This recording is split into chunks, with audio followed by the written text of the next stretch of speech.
Story number 19, The Prophets. Throughout the history of the Israelites, God sent them prophets. The prophets heard messages from God and then told the people God's messages. Elijah was a prophet when Ahab was king over the kingdom of Israel. Ahab was an evil man who encouraged people to worship a false god named Baal.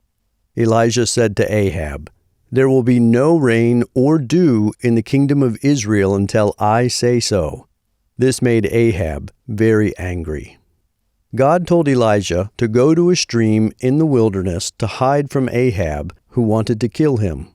Every morning and every evening, birds would bring him bread and meat. Ahab and his army looked for Elijah, but they could not find him. The drought was so severe that the stream eventually dried up. So Elijah went to a neighboring country. A widow and her son in that country had almost run out of food because the lack of rain had caused a famine. But they took care of Elijah, and God provided for them so that their flour jar and their bottle of oil never became empty. They had food through the whole famine. Elijah stayed there for several years. After 3.5 years, God told Elijah to return to the kingdom of Israel and speak with Ahab because he was going to send rain again. When Ahab saw Elijah, he said, "There you are, you troublemaker." Elijah replied to him, "You are the troublemaker. You have abandoned Yahweh, the true God, and worship Baal. Bring all of the people of the kingdom of Israel to Mount Carmel." All the people of the kingdom of Israel, including the 450 prophets of Baal, came to Mount Carmel. Elijah said to the people, "How long will you keep changing your mind? If Yahweh is God, serve him. If Baal is God, serve him." Then Elijah said to the prophets of Baal, "Kill a bull and prepare it as a sacrifice, but do not light the fire. I will do the same. The God who answers with fire is the real God."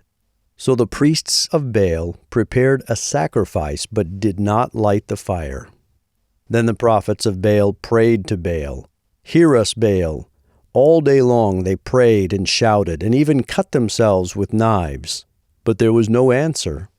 At the end of the day, Elijah prepared a sacrifice to God.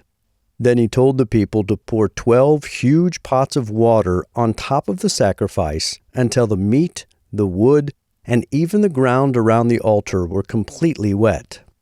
Then Elijah prayed, "Yahweh, God of Abraham, Isaac, and Jacob, show us today that you are the God of Israel and that I am your servant. Answer me so that these people will know that you are the true God." Immediately, fire fell from the sky and burned up the meat, the wood, the rocks, the dirt, and even the water that was around the altar.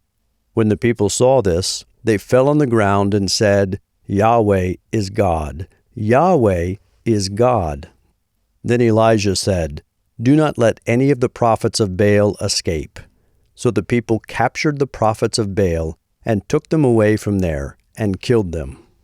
Then Elijah said to King Ahab, "Return immediately to the city, because the rain is coming." Soon the sky grew black, and a heavy rain began. Yahweh had ended the drought and proved that he is the true God. After the time of Elijah, God chose a man named Elisha to be his prophet. God did many miracles through Elisha.